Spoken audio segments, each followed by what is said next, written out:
Bharatiya Janata party अपने निर्माण कार्यों विकास कार्यों को लेकर काफी आश्वस्त नजर आ रही है। वहीं कांग्रेस इस बार जनता में जो असंतोष है उसको भगाने के मूड में दिख रही है। 2023 में ये परिस्थितियां बदली हैं। इस चुनाव में भाजपा में भी बड़ी बगावत के स्वर उभरे हैं जो जनता ने देखे, सोशल मीडिया पर भी आए हैं। कारण कह रहा हूँ कि नगर पालिका चुनाव भी जीती, जनपद पंचायत भी जो जीती, सरपंची के चुनाव भी जीती, लेकिन कुछ मनपसंद प्रत्याशियों के चयन को लेकर भाजपा के आला नेताओं में मतभेद उभरे थे, जिसे लेकर संतोष उनमें दिखता है। लेकिन भाजपा की अपेक्षा कांग्रेस में यह मतभेद इस बार कम हुए हैं। इसकी वजह ये कही जा सकती है कि लगातार भाजपा जीतती चली आ रही है। कांग्रेस के जो वरिष्ठ दिग्गज हैं वो नहीं चाहते कि यह चुनाव उनके हाथ से जाए, तो मतभेद होने के बावजूद ये कांग्रेस के लिए काम करने आतुर इस बार दिखाई दे रहे हैं। तो बलिया विधानसभा में ये किसानी आधारित क्षेत्र है। किसानों की अपेक्षा रहती है कि उनको सुविधाएं दी जाए। सुविधा के तौर पर यहाँ दशकों पुराना एक डोगरी खेड़ा डैम सिंचाई के लिए है, उसके उन्नयन के लिए, उसके नवीनीकरण के लिए 2 दशक से सिर्फ घोषणाएं की जा रही है। दोनों सरकारों की घोषणाएं होती रही है, कांग्रेस आती है तो कांग्रेस बोलती है कि इसको हम तैयार करवाएंगे। अभी रिसेंटली भाजपा के शासन में ही इसकी घोषणा हो चुकी है कि बजट राशि स्वीकृत करा दी गई है। नमस्कार, आपका स्वागत है। जैसा कि आप जानते हैं, मध्य प्रदेश में चुनाव आ चुके हैं, आचार संहिता जो है वो लागू हो चुकी है और जो भी राजनीतिक पार्टियां हैं, राजनेता हैं, मतदाताओं को लुभाने का प्रयास कर रहे हैं, कांग्रेस हो या भाजपा हो या अन्य आम आदमी पार्टी हो, या बहुत सारी जो पार्टियां अपने स्तर से प्रचार प्रसार कर रही है और आम जनता को लुभाने का प्रयास कर रहे हैं, किया जा रहा है। हर पार्टी अपनी सत्ता जमाना चाहती है। तो आज हम उसी विषय पर चर्चा करेंगे। हम मौजूद हैं पिपरिया विधानसभा में। पिपरिया विधानसभा की हम चर्चा करेंगे और मेरे साथ आज बहुत ही खास मेहमान मौजूद है। शकील नियाजी, आपका स्वागत है सर। मैं सरकार परिचय देना चाहता हूँ। सर, विगत 30 वर्षों से पत्रकारिता कर रहे हैं और विगत आपको प्रदेश स्तर पर भी सम्मानित किया गया और हम पिपरिया विधानसभा की आपसे चर्चा करेंगे कि आखिर पिपरिया विधानसभा में क्या होगा, क्या कौन सी पार्टी जो है वो सत्ता बनाएगी, या राजनीतिक जो पार्टियां हैं उनका वर्तमान परिस्थिति क्या है, क्या मुद्दे हैं, ऐसे बहुत सारे प्रश्न हैं जिन पर हम चर्चा करेंगे। और मेरा दर्शकों से विशेष निवेदन है कि हम जो भी चर्चा कर रहे हैं उसमें अगर आपको लगता है, आपको प्रतीत होता है कि कोई प्रश्न हो सकते हैं, तो आप हमारे साथ ये प्रश्न कमेंट बॉक्स में डाल सकते हैं, जिससे हम अगली मुलाकात में या अगले मेहमान के साथ आपके प्रश्नों को साझा किया जाएगा, आपके नाम से साझा किया जाएगा और हम उनसे वो प्रश्न पूछेंगे।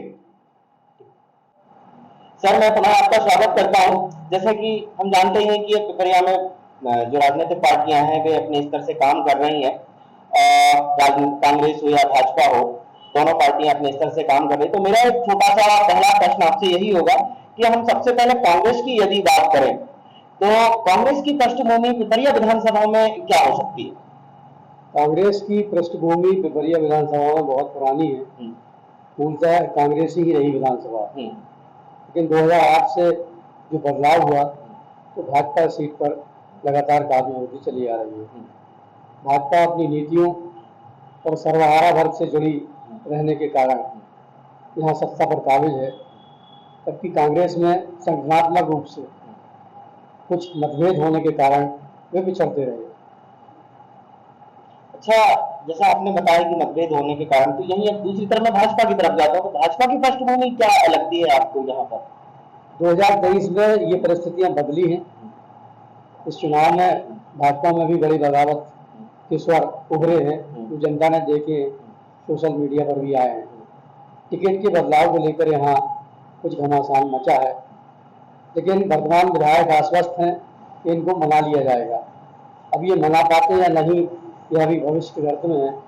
टिकट अभी फाइनल नहीं हुआ। जैसे कि आपने बताया कि दोनों अपने स्तर से काम कर रहे हैं, कहीं ना कहीं मतभेद हैं, बहुत सारी चीजें भी हैं। तो मेरा एक आपसे ये प्रश्न होगा कि हमने देखा कि नगरीय निकाय चुनाव की बात की जाए या पंचायत चुनाव की बात की जाए, तो इस दौरान दोनों पार्टियों में काफी मतभेद भी बढ़े, बहुत सारे मतभेद भी निकल कर आए। तो इन मतभेदों को से क्या असर पड़ेगा विधानसभा चुनाव पर? विधानसभा चुनाव पर असर तो पड़ेगा। विशेष तौर पर मैं भाजपा की चर्चा करना चाहता हूँ। भाजपा के बारे में कह रहा हूँ कि नगर पालिका चुनाव भी जीती, जनपद पंचायत भी जो जीती, सरपंची के चुनाव भी जीती, लेकिन कुछ मनपसंद प्रत्याशियों के चयन को लेकर भाजपा के आला नेताओं में मतभेद उभरे थे, जिसे लेकर संतोष उनमें दिखता है। विधानसभा चुनाव में इसका असर रहेगा, इससे इनकार भी नहीं किया जा सकता।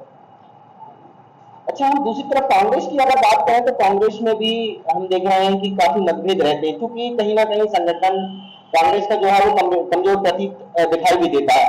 तो कांग्रेस की अगर बात की जाए, जो आपसी मतभेद कार्यकर्ताओं के बीच कहा जाए, तो उन कांग्रेस का जो मतभेद है वो उनकी पार्टी पर कितना असर डाल सकता है चुनाव? सबसे पहले तो प्रत्याशी को लेकर विधानसभा चुनाव में अक्सर मतभेद देखे जाते हैं कि असंतुष्ट हो जाते हैं लोग।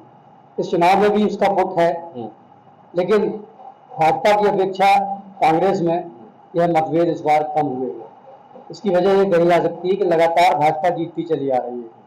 कांग्रेस के जो वरिष्ठ दिग्गज हैं वो नहीं चाहते कि यह चुनाव उनके हाथ से जाए, तो मतभेद होने के बावजूद ये कांग्रेस के लिए काम करने आतुर इस बार दिखाई दे रहे हैं। हाँ, पर ये विधानसभा जो है वो छिंदवाड़ा से लगी हुई भी है, और कमलनाथ जी का जो एरिया है वो भी छिंदवाड़ा जिला है, उनका करीबी जिला है, तो पिपरिया तो कहीं ना कहीं उनके कॉन्सेंट्रेट में रहेगी। मेरा एक अगला प्रश्न ये भी है आपसे कि यदि हम देखें कि विधानसभा चुनाव में सभी राजनीतिक पार्टियां जो हैं वे अपने स्तर से काम भी कर रही हैं और छोटे से छोटे विषयों को लेकर चर्चाएं कर रही हैं।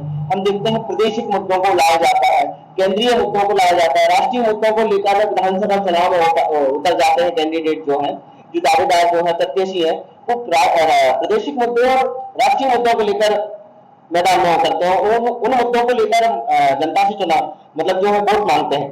हम बात करना चाहते हैं जमीनी मुद्दे क्या हो सकते हैं, ऐसे जमीनी मुद्दे क्या होंगे जिनसे आम जनता का सीधा जुड़ाव हो? पिपरिया विधानसभा में ये किसानी आधारित क्षेत्र है। किसानों की अपेक्षा रहती है कि उनको सुविधाएं दी जाए। सुविधा के तौर पर यहाँ दशकों पुराना एक डोकरी खेड़ा डैम सिंचाई के लिए है, उसके उन्नयन के लिए, उसके नवीनीकरण के लिए 2 दशक से सिर्फ घोषणाएं की जा रही है। दोनों सरकारों की घोषणाएं होती रही है, कांग्रेस आती है तो कांग्रेस बोलती है कि इसको हम तैयार करवाएंगे। अभी रिसेंटली भाजपा के शासन में ही इसकी घोषणा हो चुकी है कि बजट राशि स्वीकृत करा दी गई है, लेकिन बात यहीं तक सीमित रहती है। ये बजट अनेक बार स्वीकृत हो चुके हैं, लेकिन डोकरी खेड़ा डैम आज तक ना तो उसका उन्नयन हुआ, ना ही नवीनीकरण हुआ। हजारों किसान पिपरिया के दक्षिण क्षेत्र के इसकी वजह से सिंचाई के लिए खासे परेशान रहते हैं। भाजपा सरकार को चाहिए या आने वाली सरकार को चाहिए कि इस उन्नयन के लिए, डैम के उन्नयन के लिए कुछ जमीन पर काम करे, ताकि हजारों किसानों को उसका लाभ मिल सके। दूसरा, इस क्षेत्र में शासन की तरफ से कोई उद्योग नहीं है। प्राइवेट उद्योग जरूर हैं जिनमें काम लोग करते हैं, मजदूरी करते हैं। युवा बेरोजगारों की यह अपेक्षा है कि यहाँ सरकारी स्तर पर कोई उद्योग लगना चाहिए जिससे इस क्षेत्र की बेरोजगारी कम हो सके। बेरोजगारी या किसानों का जो मुद्दा वो महत्वपूर्ण हो सकता है। अच्छा, दोनों पार्टियां अपने स्तर से हमेशा से बोलती रही हैं कि हमने विकास किया है, हमने मध्य प्रदेश को या भारत को आगे बढ़ाया है। चाहे कांग्रेस की बात की जाए, कांग्रेस ने भी लंबे समय से 1951 के बाद जब पहली पंचवर्षीय योजना रही, उससे अब तक काफी लंबे समय तक राज किया। और हम देख रहे हैं कि 2003 के बाद से मध्य प्रदेश में भाजपा की सरकार है, 2014 से केंद्र में भी भाजपा की सरकार है। तो आप क्या देखते हैं, अगर हम बात करी जाए तो विकास की गति कहाँ रही और क्या विकास है? विकास तो तकरीबन इस विधानसभा में 1 अरब से ऊपर के निर्माण कार्य स्वीकृत हुए, बहुत विकास कार्य सैंक्शन होकर परिणित भी हुए, लेकिन विकास कार्यों की जो क्षमता है पूर्णता की, उस पर जरूर प्रश्न लगा है कि समय सीमा में भी निर्माण कार्य पूरे नहीं हुए। एक हाईवे की पुलिया यहाँ सिलारी में, वो हाईवे की पुलिया 2 साल हो चुके हैं। हाईवे का पूरा डायवर्ट किया यातायात कहाँ, 20 शहर से। साल भर यहाँ के नागरिक उस यातायात से परेशान होते हैं, हैवी वाहन निकलते हैं, तो जाहिर है तो विकास के ऊपर यह प्रश्न लगाता है कि जब 1 अरब के काम हो चुके तो ये पुलिया क्यों नहीं बन पाई अब तक। मैं बीच में आपको रोकना चाहता हूँ। मेरा कहना था कि चूंकि आपको 30 वर्ष हो चुके हैं, एक लंबा समय आपने पत्रकारिता को दिया है और समाज को दिया है, तो आपने कांग्रेस कार्यकाल भी देखा आपने अटल जी का कार्यकाल भी देखा, मनमोहन सिंह जी का कार्यकाल भी देखा और अब मोदी जी का कार्यकाल भी देखा। तो आपको क्या प्रतीत हुआ कि विकास उस समय ठीक था या अभी अभी ठीक है, या विकास की गति रुकी है या गति उसे प्राप्त हुई है? विकास तो दोनों सरकारों में समय के अनुकूल हुआ है। कांग्रेस शासन में उस वक्त की परिस्थितियों के हिसाब से विकास कार्य हुए। वर्तमान में भाजपा शासन में रोडों के निर्माण, पुलों के निर्माण यह काफ़ी हुए हैं। टैम के लिए राशियां स्वीकृत हुई हैं और निर्माण कार्य सतत जारी भी है। मैंने वही कहा कि निर्माण कार्य समय सीमा में पूरे नहीं होते। एक जनता को इससे एलर्जी है। शासन को चाहिए कि जो निर्माण कार्य की घोषणा करें उसकी समय अवधि भी निर्धारित करें, उसको समय सीमा में पूर्ण कराएं, ताकि उस विकास का समय पर लाभ जनता को मिल सके, परेशान होने से बच सके। जैसे कि हमने अपने दर्शकों से पहले भी कहा था कि अपने प्रश्न जो हैं, अपने मुद्दे जो हैं, जो आपको लगता है कि हमें आए हुए गेस्ट जो हैं वो कोई भी हो सकते हैं, कांग्रेस से हो सकते हैं, भाजपा से हो सकते हैं, समाज से भी हो सकते हैं, मीडिया से भी हो सकते हैं, हर व्यक्ति को हम यहाँ पे बुलाना चाहते हैं, क्षेत्र के व्यक्ति को आपसे रूबरू कराना चाहते हैं। तो आपके मन में किसी भी विषय को लेकर, अगर किसी भी मुद्दे को लेकर अगर प्रश्न उठते हैं तो आप कमेंट बॉक्स में जरूर डालें, जिससे हम आने वाले गेस्ट से उस विषय पर चर्चा कर सकें। तो मेरा अगला प्रश्न ये था कि पिपरिया विधानसभा में आने वाले चुनाव को लेकर, क्योंकि आचार संहिता अब लग चुकी है, तो क्या परिणाम निकल सकते हैं, किस पार्टी के पक्ष में परिणाम जा सकते हैं? भारतीय जनता पार्टी अपने निर्माण कार्यों, विकास कार्यों को लेकर काफी आश्वस्त नजर आ रही है। वहीं कांग्रेस इस बार जनता में जो असंतोष है उसको भुनाने के मूड में दिख रही है कि जनता महंगाई से त्रस्त है, बेरोजगारी से त्रस्त है, किसान परेशान है। तो इन मुद्दों को आशा भरी नजरों से कांग्रेस देख रही है, लेकिन कांग्रेसियों में, उनके प्रत्याशियों में वह सक्रियता चुनाव लड़ने की दिखाई नहीं दे रही है। जबकि भाजपा अपने कार्यों को लेकर आश्वस्त है और फिर से सीट को प्राप्त करने की कोशिश करेगी, ऐसा मुझे लगता है। मतलब कहीं ना कहीं यदि देखा जाए तो पिपरिया विधानसभा जो है वो अभी कसमकस में है, कोई भी परिणाम आ सकते हैं, ये सुनिश्चित अभी ऐसा प्रतीत होता है। जैसा आप बता रहे हैं कि जो थोड़ी सी आपसी मतभेद भी निकल के आए दोनों पार्टियों में, तो नई चीजें भी देखने को हमें मिल सकती हैं। तो जैसे कि हमें दर्शकों से पहले ही कह चुके हैं कि अपने प्रश्न जो है वो कमेंट बॉक्स में जरूर डालें। तो आपका बहुत बहुत धन्यवाद, हम बहुत स्वागत करते हैं आपका, अपने जो विशेष चर्चा हमारे साथ की, और हम दर्शकों से भी बहुत धन्यवाद कहेंगे कि आप अपने प्रश्न जो है वो कमेंट बॉक्स में डालें। बहुत धन्यवाद। अपने शहर, अपने प्रदेश की ताज़ा खबरों के लिए लाइक करें, शेयर करें, सब्सक्राइब करें और हाँ, बेल आइकन दबाना ना भूलें, क्योंकि खबर हमारी, फैसला जनतंत्र का।